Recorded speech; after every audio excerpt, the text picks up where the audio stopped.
Hello, जय हिंद सभी साथियों को। तो क्या हाल है आपकी? आई होप कि साथी आप सब लोग अच्छे होंगे। तो साथियों, आज की इस क्लास में रेलवे ग्रुप डी 2025 से टॉप साइंस के ऐसे क्वेश्चन देखेंगे जो कि आपकी परीक्षा में पूछे जाते हैं। साथियों, इस वाली क्लास में हमने सभी क्वेश्चन सिलेक्टेड और इम्पोर्टेंट रखे हैं, तो क्लास को लास्ट तक जरूर देखते रहना। आप हमारे चैनल पर पहली बार आए हो तो चैनल को सब्सक्राइब करके वीडियो को लाइक जरूर कर देना और साथ में बेल नोटिफिकेशन को ऑल पे कर देना ताकि नई वीडियो की नोटिफिकेशन आपको सबसे पहले मिल सके। और साथियों, हो सके तो इस क्लास को अपने दोस्तों के साथ शेयर भी कर देना। साथियों, इस वाली क्लास को लास्ट तक जरूर देखना। साथियों, हमारा साइंस का प्रैक्टिस सेट हमारा 2 रहने वाला है, बाकी का 1 प्रैक्टिस सेट आपको हमारे चैनल पर मिल जाएगा। और साथियों, स्टैटिक जी के वाले प्रैक्टिस सेट हमारे चैनल पर पड़े हुए, जाकर उनको भी देख सकते हैं। तो चलिए साथियों, आज से इस क्लास को स्टार्ट करते हैं फर्स्ट क्वेश्चन के साथ। एमआरआई मशीन में निम्न में से किसका प्रयोग किया जाता है? एमआरआई मशीन में निम्न में किसका प्रयोग किया जाता है? ध्वनि तरंग, एक्स किरण, परासरक तरंग या फिर चुंबकीय तरंग। तो साथियों, इसका सही आंसर हो जाएगा ऑप्शन डी, चुंबकीय तरंग का प्रयोग किया जाता है किसमें? एमआरआई मशीन में। आपको ध्यान रखना है। अगला क्वेश्चन देखते हैं। दीर्घ दृष्टि वाले व्यक्ति के लिए निकट बिंदु होता है। जो दीर्घ दृष्टि वाले व्यक्ति होते हैं साथियों, उनका निकट बिंदु कहाँ होता है? 25 सेमी से अधिक, 50 सेमी से अधिक, 25 सेमी से कम या फिर अनंत। तो इसका राइट आंसर हो जाएगा साथियों ऑप्शन ए, 25 सेमी से अधिक। क्या हो जाएगा साथी? 25 सेमी से अधिक होता है, आपको ध्यान रखना है। चलिए नेक्स्ट क्वेश्चन देखते हैं। मोटर कारों में हेडलाइट की चौंध को हटाने के लिए किसका प्रयोग किया जाता है? जो चकाचौंध होती है साथियों, उसको हटाने के लिए किसका प्रयोग किया जाता है? पतली परतें फिल्में प्रयुक्त की जाती हैं, फिल्टर निर्देशांक प्रयुक्त किए जाते हैं, या फिर पोलेराइड प्रयुक्त किए जाते हैं, या फिर कांच के प्रिज्म प्रयुक्त किए जाते हैं। तो इसका राइट आंसर बताना साथियों क्या होगा? मोटर कारों की हेडलाइट की बात हो रही है तो आपको ध्यान रखना है पोलेराइड प्रयुक्त किए जाते हैं। क्या साथी? पोलेराइड प्रयुक्त किए जाते हैं। ऑप्शन सी बिल्कुल सही आंसर हो जाएगा। नेक्स्ट क्वेश्चन देखते हैं।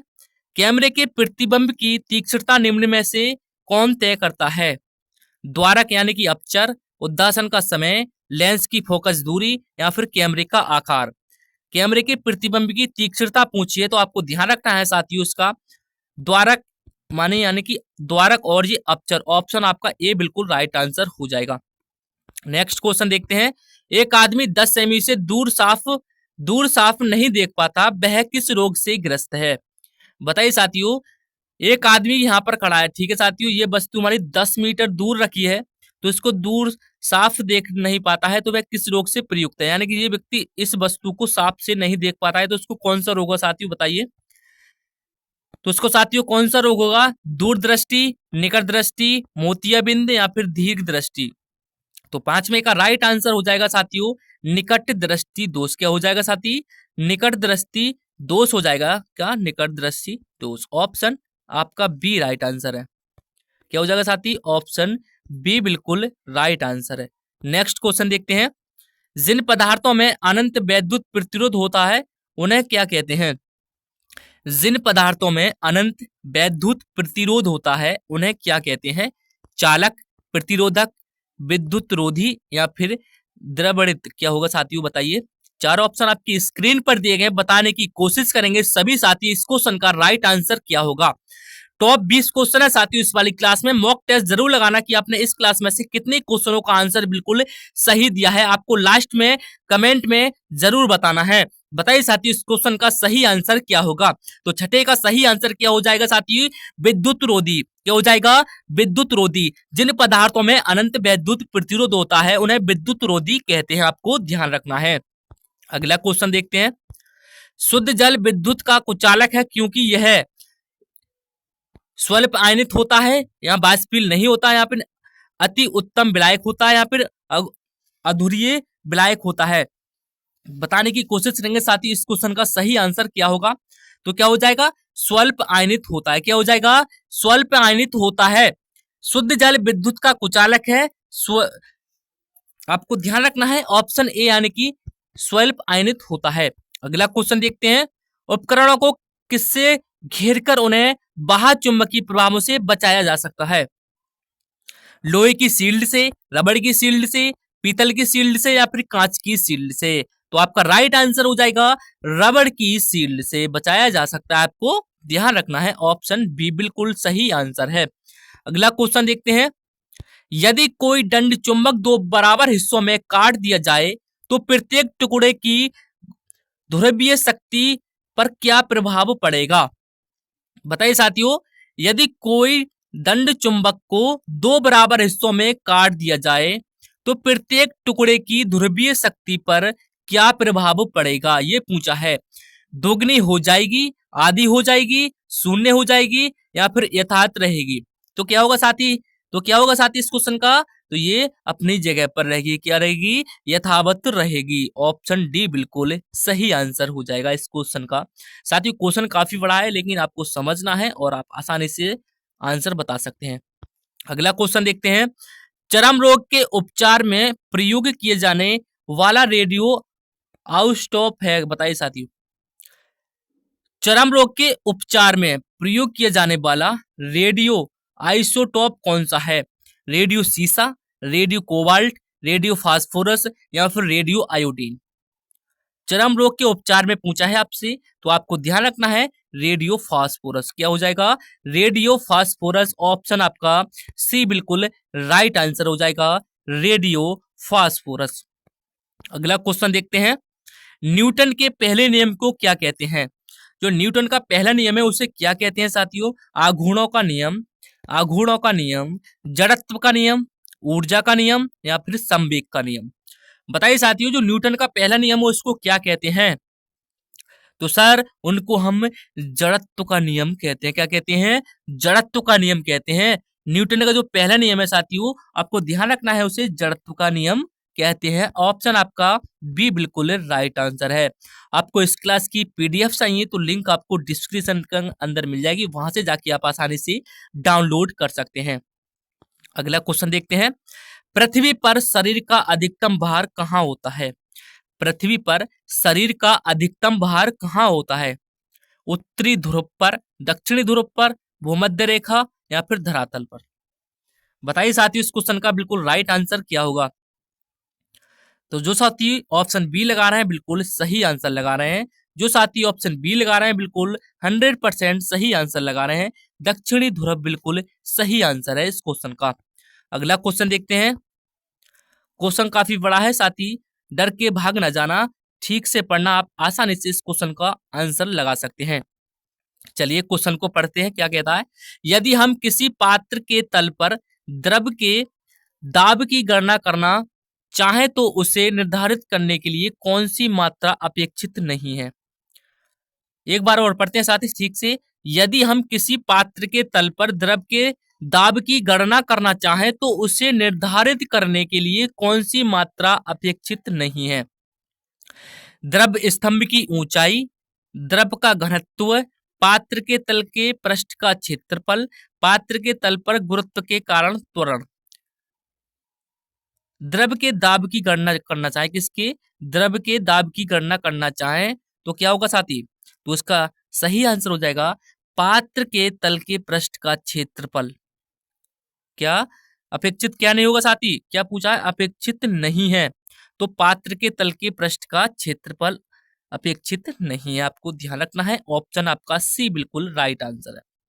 अगला क्वेश्चन देखते हैं।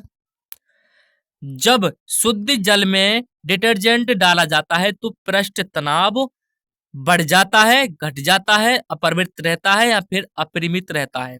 बताइए साथियों, शुद्ध जल में डिटर्जेंट डाला जाता है तो पृष्ठ का तनाव क्या होता है, आपसे पूछा है। तो आपका सही आंसर होगा साथी ऑप्शन बी। क्या हो जाएगा? घट जाता है। क्या जाता है? घट जाता है सर जी। क्यों घट जाता है? पृष्ठ का तनाव, आपको ध्यान रखना है, घट जाता है। ऑप्शन बी बिल्कुल सही आंसर हो जाएगा। अब क्यों घटता है साथियों, इसको कमेंट में जरूर बता देना। काले काले के मुकाबले श्वेत वस्त्र शीतल क्यों रहते हैं? बताइए साथियों, काले मुकाबले यानी कि काले कपड़े होते हैं साथियों, काले के मुकाबले श्वेत वस्त्र यानी कि सफेद वस्त्र शीतल क्यों होते हैं? अपने पास पहुंचने वाले सभी प्रकाश को अवशोषित कर लेते हैं। उनके पास जो भी प्रकाश पहुंचता है उसे परावर्तित कर देते हैं। प्रकाश भेदन नहीं होने देते। सूर्य के प्रकाश को पूर्णतः शीतल कर देते हैं। चार ऑप्शन काफी गजब लेवल के हैं साथियों। आपको इसमें से ठीक से और देखकर आपको इसमें निशान लगाना है इस क्वेश्चन का। तो क्या होगा साथी इस क्वेश्चन का राइट आंसर? उनका राइट आंसर हो जाएगा सफेद कपड़ों के बारे में पूछा है तो उनके पास जो भी प्रकाश पहुंचता है उसे वे परावर्तित कर देते हैं। क्या कर देते हैं? परिवर्तित कर देते हैं। आपको ध्यान रखना है। ऑप्शन बी बिल्कुल सही आंसर है। अगला क्वेश्चन देखते हैं। जल जल बाष्पीकृत नहीं होगा यदि तापमान 0 डिग्री सेल्सियस हो, आर्द्रता 0% हो, आर्द्रता 100% हो, तापमान 100 डिग्री सेल्सियस हो।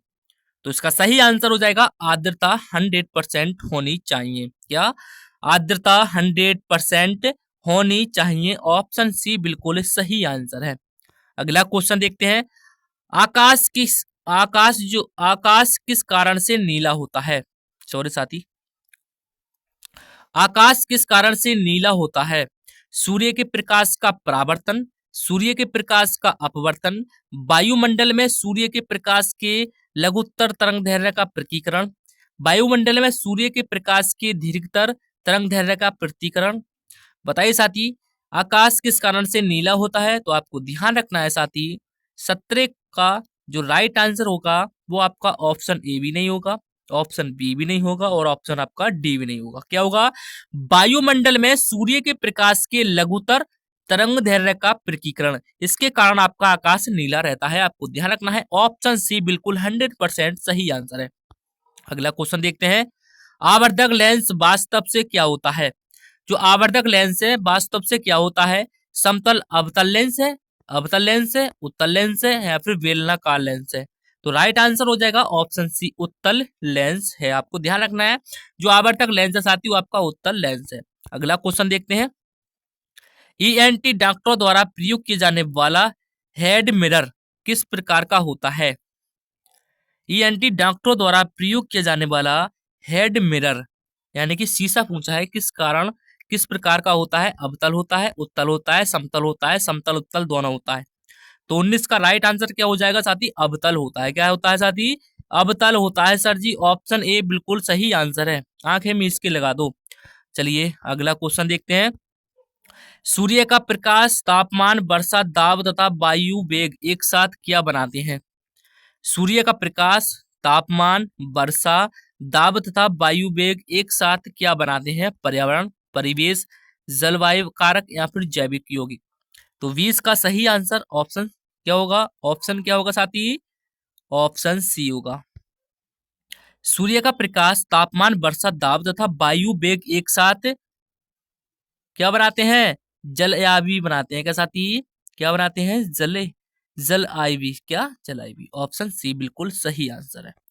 तो साथी आपने इस क्लास में अपने टॉप 20 क्वेश्चनों का मॉक टेस्ट लगाना। आप ईमानदारी से बताना इस क्लास में से आपने कितने का स्कोर किया है।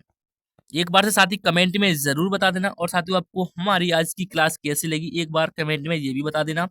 और साथियों हमने अपने चैनल पर स्टैटिक जीके के काफी ज्यादा प्रैक्टिस सेट पड़े हुए और साथियों हम लगातार डाल भी रहे हैं तो जाके उनको भी देख लेना। काफी अच्छी क्लास है साथियों आपके लिए, काफी ज्यादा मेहनत करी उनमें तो जाके उनको जरूर देख लेना। बाकी साथी मिलते हैं किसी अगली क्लास के साथ। जब तक के लिए अपना ख्याल रखिए। जय हिंद, वंदे मातरम।